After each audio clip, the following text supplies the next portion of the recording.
যদিও নিজে আমি কখনই খুব ভালো খেলোয়াড় ছিলাম না, কিন্তু ভাই সত্যি কথা বললাম, হাসার কি আছে, স্বীকার করছি তো, আমি সত্য কথা বলছি, আমি হাসছো কেন? কিন্তু আমি নিজে বিশ্বাস করি আমার ছোট ভাই খুব ভালো খেলোয়াড় ছিল, অ্যাজ এ প্লেয়ার হিসেবে ও খুব ভালো ছিল, ক্রিকেটে, ফুটবলে, অন্যান্য খেলা খুব ভালো খেলোয়াড় ছিল। আমি বিশ্বাস করি তুমি কি শুধু গার্মেন্ট ফ্যাক্টরিতে সব রকম জব, এত মানুষের জব ক্রিয়েট করতে পারবা?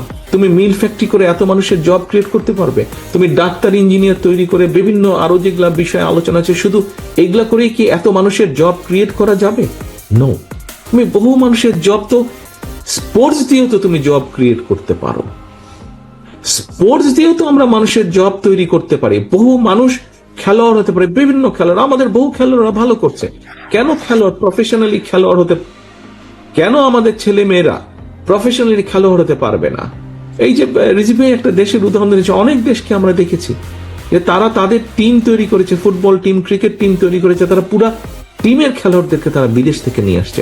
আমাদের ছেলেমেয়েরা যাবে, বিভিন্ন দেশের টিম গঠন করবে, নিজের দেশের টিমকে তারা নেতৃত্ব দেবে, নিজের দেশের টিমের হয়ে তারা খেলবে বিদেশে, দেশের জন্য সুনাম বয়ে নিয়ে আসবে, খেলোয়াড় হিসেবে নিজেকে প্রতিষ্ঠিত করবে, খেলোয়াড় হিসেবে ওটাই তার পেশা হবে, সেখান থেকে সে তার ইনকাম করবে, এবং একটা সময় গিয়ে যখন তারা খেলোয়াড় হবে না, তখন তারা ইনস্ট্রাক্টর হিসেবে কাজ করবে।